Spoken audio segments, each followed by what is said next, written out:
مدینہ کیسے بنا اور اس کی پہل کہاں سے ہوئی؟ اللہ کے نبی کا فرمان ہے ما من نبی الا حج، ہر نبی نے حج کیا، بیت اللہ ہر نبی آیا۔ موسیٰ علیہ السلام اپنی قوم کے ساتھ جب حج کرنے تشریف لائے اور واپسی کا راستہ ان کا یہی تھا، تو ان کے صحابہ میں 3 شخص تھے، ایک کا نام تھا قریظہ، ایک کا نام تھا قینقاع، ایک کا نام تھا نذیر، ذوات کے ساتھ۔ یہاں سے گزر رہے تھے تو وہ تینوں علماء تھے، وہ آپس میں کہنے لگے لگتا ہے یہ وہ جگہ ہے جہاں آخری نبی آئیں گے، تو کیوں نہ ہم یہاں رہ جائیں۔ یہ جگہ کچھ بھی نہیں تھی، ایک وادی تھی بس، تو ہماری نسلیں یہاں رہیں گی، جب آخری نبی آئیں گے تو ان پر ایمان لے آئیں گے۔ تو انہوں نے موسیٰ علیہ السلام سے اجازت چاہی کہ ہم یہاں رہ جائیں، تو انہوں نے اجازت دے دی کہ ٹھیک ہے رہ جائیں۔ جب یہ والسماء ذات البروج میں جو واقعہ ہے کہ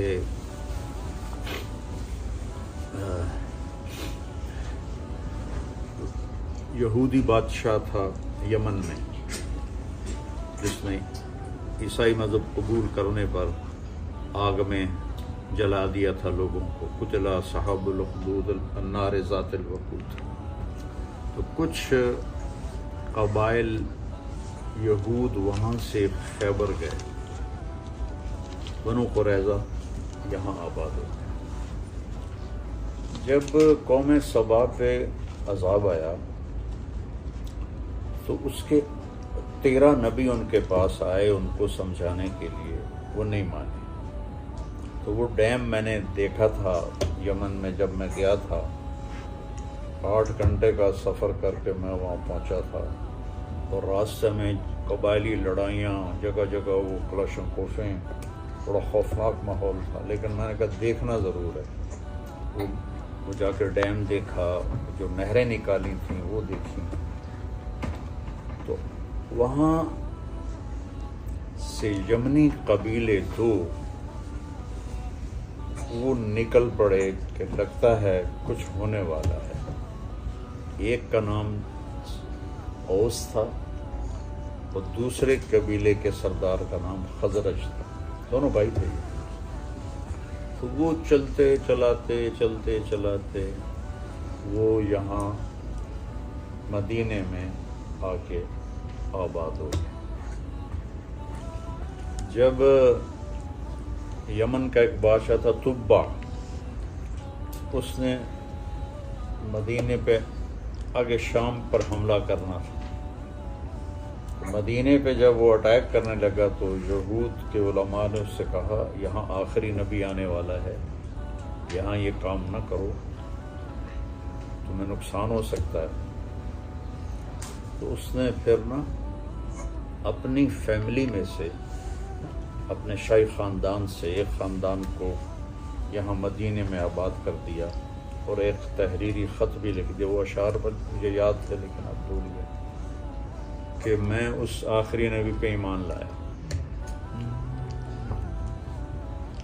تو وہ جس فیملی کو یہاں چھوڑ کر گئے تھے، اس کے مہمان بنے میرے نبی ابو ایوب انصاری، طبع کی چھوڑے ہوئے خاندان میں سے تھے۔ اس وقت کی دعا کو اللہ نے یہ آنر دیا کہ ابو ایوب کے مہمان بنے ہمارے نبی۔ تو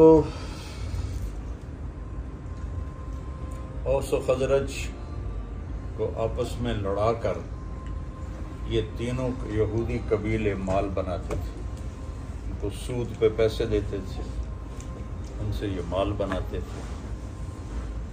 تو اللہ تعالیٰ نے آخری نبی کو مبعوث فرمایا، تو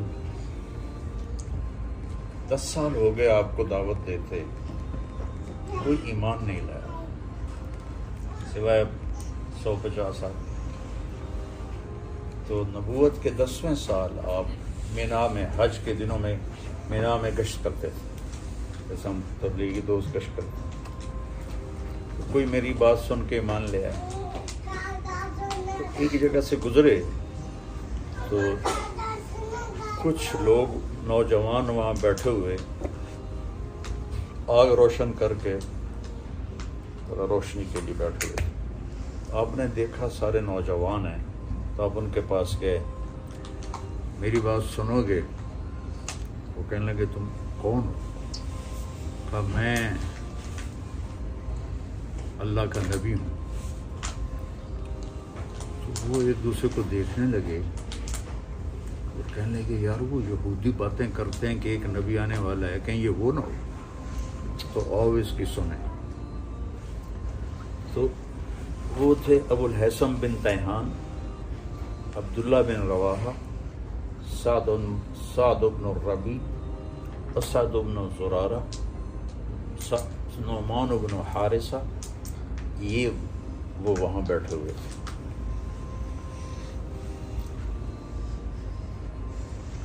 آپ نے ان کو دعوت دینی شروع کی.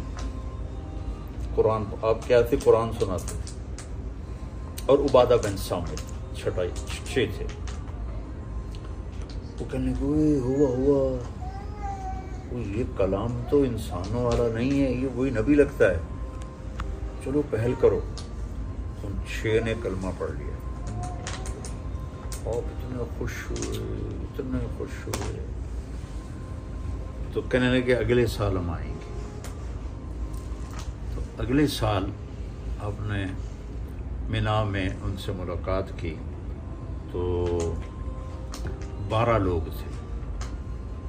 ان میں یہ 6 پورے نہیں تھے، 3-4 یہ تھے اور باقی دوسرے لوگ تھے. 12 تھے، جس کو بیعت عقبہ الاولیٰ کہتے ہیں، پہلی بیعت. تو انہوں نے کہا یا رسول اللہ ہم اب اگلے سال آئیں گے. تو مینا تو اب انہوں نے سارا حاجیوں کے لیے پہاڑ ہٹا دیے. تو ترکوں نے وہاں ایک مسجد بنا دی تھی، وہ نظر آتی ہے پرانی طرز کی. یہ وہ جگہ ہے جو پہاڑوں میں ایسے گھری ہوئی تھی اور اس میں وہ خفیہ طور پہ رات کو چپکے سے اٹھ کے جمع ہوئے. ان کے سرداروں کو بھی نہیں پتا کہ یثرب کے کچھ لوگ ادھر گئے ہیں. تو آپ کے ساتھ حضرت عباس رضی اللہ تعالیٰ عنہ کو اپنے ساتھ لیا. تو پہلے حضرت عباس نے بات کی، دیکھو بھائی یہ میرا بھتیجا ہے. وہ ابھی انہوں نے ایمان نہیں لائے تھے. ہم اس کی حفاظت کر رہے ہیں، اس کے دشمنوں سے اس کو بچا رہے ہیں. اگر اسے لے جا کر اس کی حفاظت کر سکتے ہو تو پھر لے جاؤ، اور اگر نہیں کر سکتے تو ابھی چھوڑ دو. تو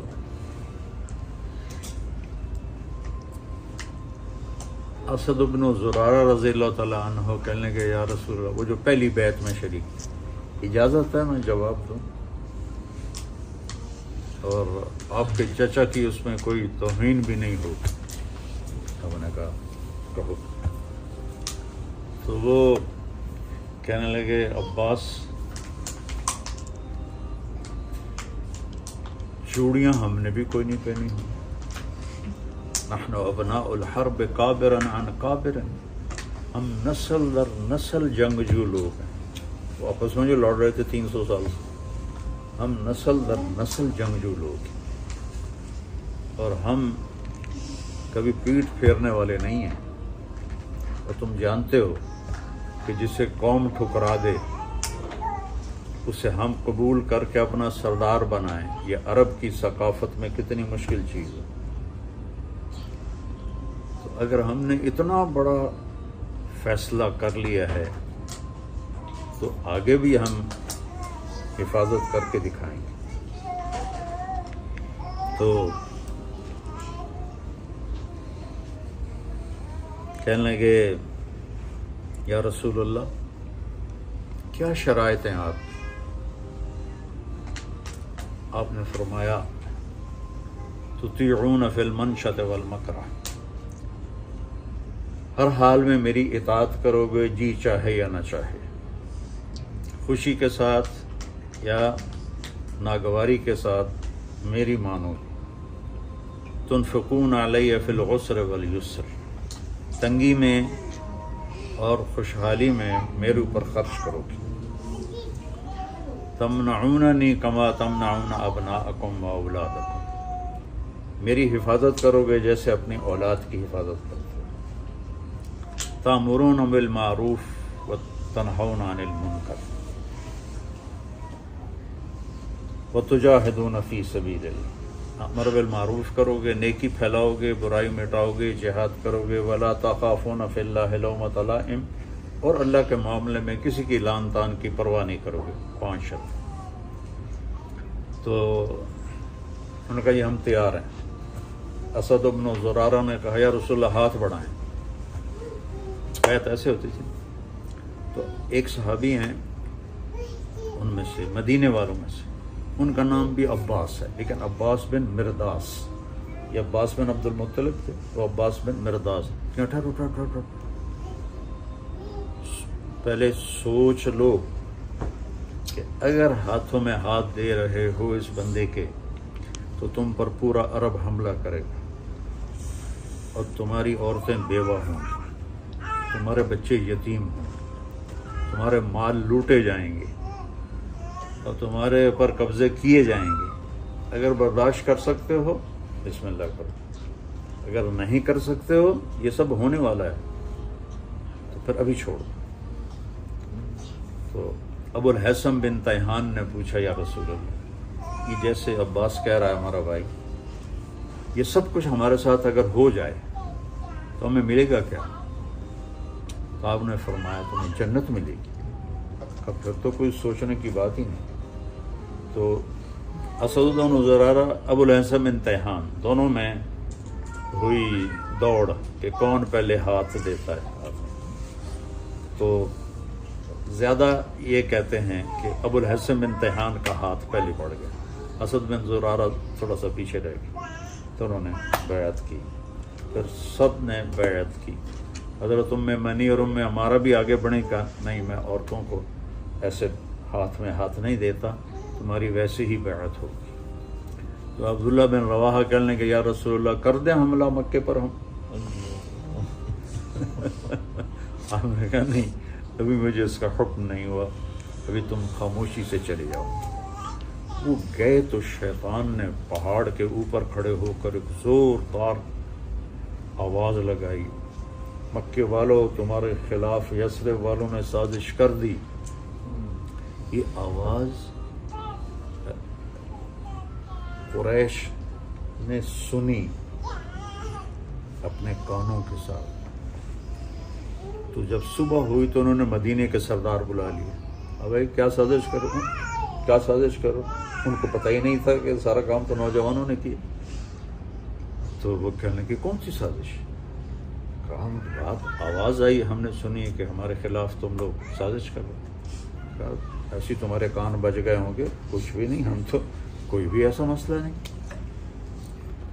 تو چلتے وقت صحابہ مدینے والوں نے کہا یا رسول اللہ پھر اب آئیں نا ہمارے پاس۔ آپ نے کہا جب اللہ کا حکم آئے گا تو میں آ جاؤں گا۔ تو اس حج کے بعد آپ نے ہجرت کی اجازت دی، تو صحابہ نکلنے لگے، ایک دو، کوئی چھپ کے کوئی کھل کے۔ حضرت عمر رضی اللہ تعالیٰ عنہ نے جب ہجرت کا ارادہ کیا تو زرہ پہنی اور ہتھیار سجائے اور بیت اللہ کا طواف کیا، اور کہنے لگے جو یہ چاہے کہ اس کے بچے یتیم ہو جائیں اور بیوی اس کی بیوہ ہو جائے تو آ جائے، میں جا رہا ہوں۔ کسی کو جرت نہیں ہوئی اٹھنے کی، سورے سے دم بخود۔ تو ابو بکر صدیق نے اجازت مانگی تو کہا نہیں۔ تو انہوں نے کہا کیا میں آپ کے ساتھ ہوں؟ آپ نے کہا ہاں۔ تو وہ رونے لگے۔ تو 27